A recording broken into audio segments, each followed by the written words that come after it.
Chapter 1. The Boy with No Name. In a worn-down village on the edge of a restless city, there lived a boy no one truly saw. His name was Tariq, but most people never used it. They called him that boy, the burden, the cursed one. He was just 9, yet his eyes carried the weight of someone far older. From the moment he could walk, he felt unwanted. His parents spoke to him with cold silence.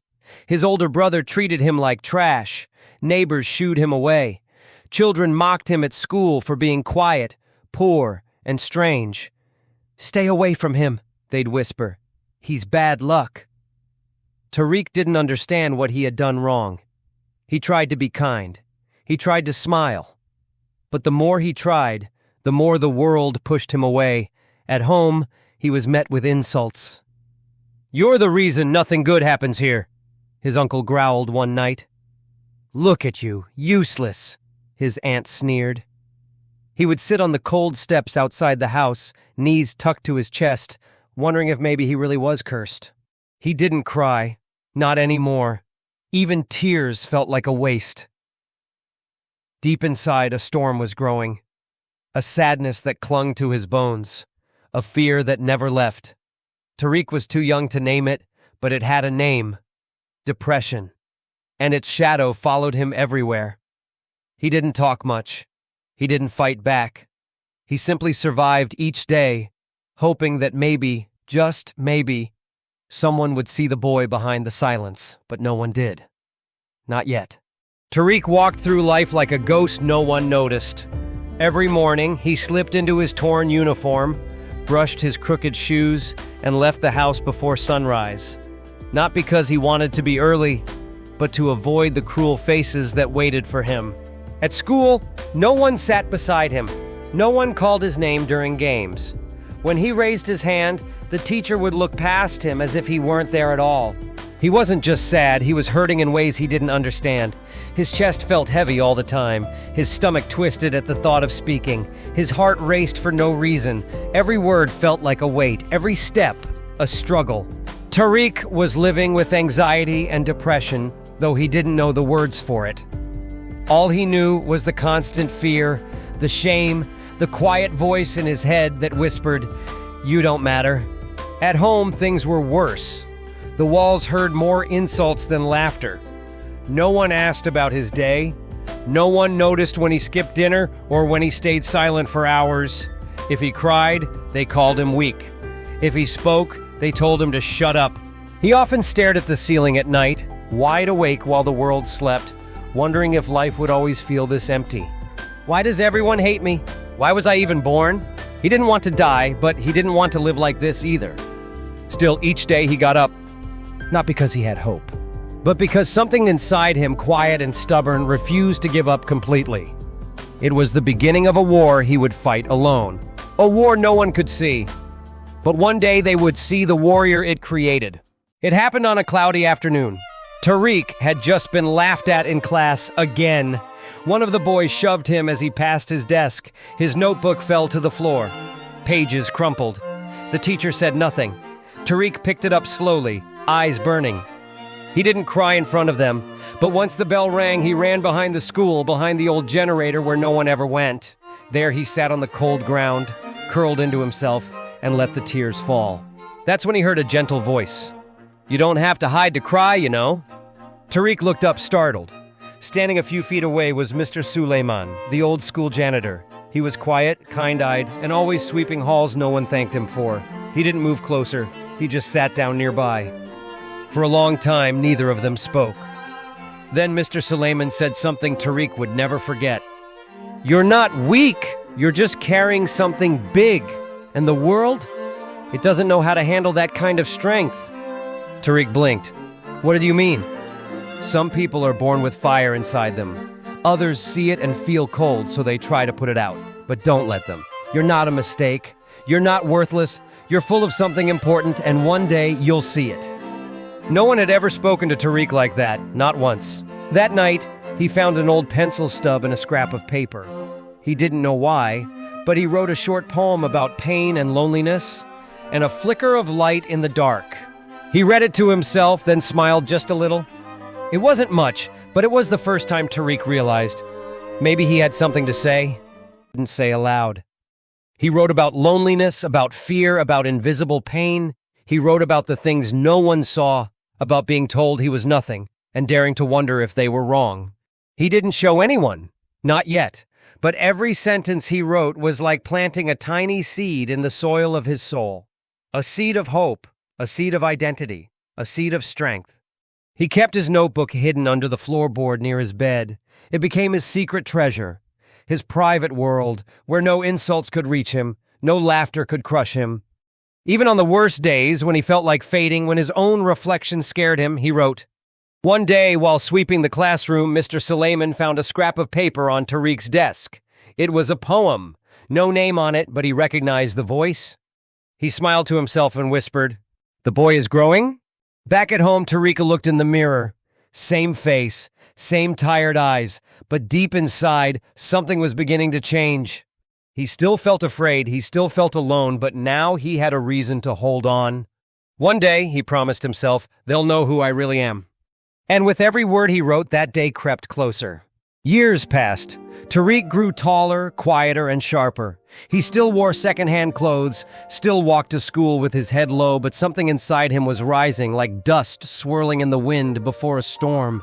At 16, he had written over 5 full notebooks. They were hidden under broken floorboards, behind books, and under his mattress. No one knew, and he didn't mind. Those pages were his world, his truth. Then came a small notice pinned to the school wall. National Youth Writing Competition, ages 14 to 18, theme Voices Unheard. Tariq stared at it for days. He didn't think he had a chance. Kids like him didn't win contests. They weren't even seen. But Mr. Suleiman saw the hesitation in his eyes and said gently, "If you don't believe in your voice, they never will." So Tariq submitted one of his poems, an honest piece about pain, shame, and silence. He didn't expect anything. He barely remembered sending it. 3 months later, a letter arrived. He had won. His poem would be printed in a national magazine. He was invited to read it aloud in the city, all expenses paid. His family didn't celebrate. They said it was luck. They said poetry wouldn't feed him, but Tariq didn't care. When he stepped onto the stage, microphone trembling in his hands, the crowd went silent. And for the first time, the world listened to him. When he finished reading, the room clapped, not politely, but powerfully, loudly. Tariq's eyes welled with quiet pride. For the first time, he wasn't invisible. He was becoming something more. "This is only the beginning," he whispered to himself. The boy they tried to bury was rising, and no one could stop him now. The turning point. Tariq never went back to being invisible after that. His poem had reached more than just a competition panel. It had touched people. Teachers who once ignored him now greeted him with quiet respect. A few students even asked if he could help them write. But Tariq didn't let it go to his head. He kept his notebook close, his circle small, and his eyes forward. He knew success wasn't safety. He still walked through shadows. He still had days when anxiety tied his chest into knots. But now he had something stronger than fear. Purpose. That poem opened doors he didn't know existed. A scholarship came next, full tuition to a university in the city. When he left the village, no one cried. His family barely looked up. But as the bus pulled away, he smiled to himself. "This is my freedom?" University wasn't easy. Tariq had to work night shifts cleaning offices to pay for food. He slept little, ate less, but never stopped writing. He published articles in student papers, performed at open mics, and slowly, quietly, built a name. At 22, he released his first book, Letters from the Darkness, a collection of poems and reflections from the boy who once hid behind the school generator. No one expected what happened next. The book went viral. People from across the country posted quotes from it. It became a lifeline for those suffering in silence. The media reached out. Interviews followed, TV appearances, his inbox filled with messages from strangers saying, "You told my story. You saved me." Tariq sat in a quiet apartment one evening, staring at a copy of his book in his hands. It felt unreal. The boy no one believed in had found his voice. And the world was finally listening. Success didn't make Tariq arrogant, it made him grateful. He knew what it felt like to be nothing in people's eyes, so he became someone who saw others. He used his earnings from the book to start a small media company, a platform for young writers and poets with unheard voices. He called it the unseen word. His goal was simple: to give people what he never had, a chance to be heard. As his platform grew, so did his influence. He traveled across the country, speaking in schools, prisons, and youth centers. He didn't talk about being rich. He talked about the nights he almost gave up. He told the truth, and people listened. Doors that once slammed in his face now opened without knocking. Government leaders invited him to youth panels. Artists and activists wanted to work with him. CEOs offered sponsorships. In every state he visited, someone had read his book. Someone had cried over his words. Someone had been changed. Still, Tariq stayed grounded. He didn't forget the floorboard notebooks. He didn't forget the sleepless nights, or the insults, or Mr. Suleiman's quiet belief in him. At 27, he was not only wealthy, but connected. He had friends in high places, but he kept giving back to the low ones. "I didn't climb to the top to look down," he often said. "I climbed so I could reach back." He became a mentor, a sponsor, a protector of underdogs. And while the world now called him a visionary, a leader, even a genius, he never forgot the truth. He was just a boy who wasn't supposed to survive. And now he was opening doors for 1,000 others to walk through. Tariq hadn't stepped foot in his old village for nearly 10 years. It was dusty, broken, and unchanged, just as he remembered it. The same cracked roads, the same peeling walls, the same heavy silence. But this time he was different. He didn't return in secret or shame. He arrived in a clean car with a calm heart and eyes full of peace. Not pride, peace. Word spread quickly. Tariq is back. The writer? The rich one? The same people who once insulted him now reached for his hand, forced smiles on their faces, pretending they had always seen his value. He greeted them politely. He wasn't here for revenge. He was here to rebuild. Tariq visited his old school first. The broken windows were still there. So was the dusty field and the bench where he used to eat alone. He found the spot behind the building, the place where he cried as a boy. He stood there quietly, remembering. Then he walked inside and handed the headmaster a check.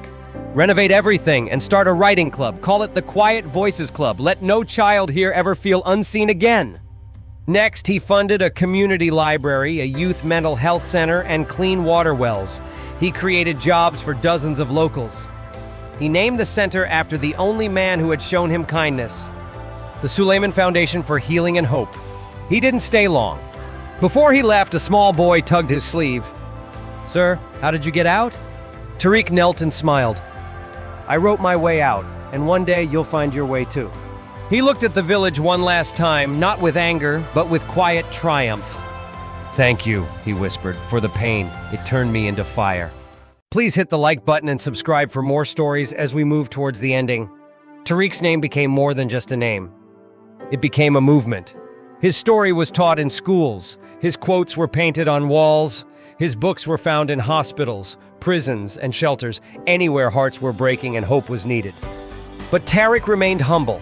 He lived simply, spoke gently, and always made time for the voiceless. He believed greatness wasn't in how high you climbed, but in how many you pulled up with you. His greatest achievement wasn't his wealth, fame, or influence. It was this.